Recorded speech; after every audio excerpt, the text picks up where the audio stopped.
Good morning. Malamig ngayon dito sa UK. Pasyal tayo sa kabila. Sobrang lamig, nag-yelo. Ayan. Ito yung lambat ng mga nangingisda dito. Sa sobrang lamig. Ayan, nag-yelo din. Oh. Napakaraming fishing boat dito sa Newlyn Harbor.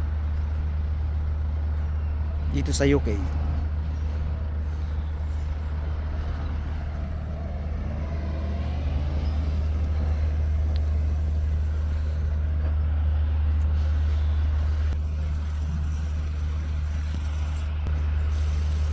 Ito yung mga bahay dito sa UK. Dikit-dikit.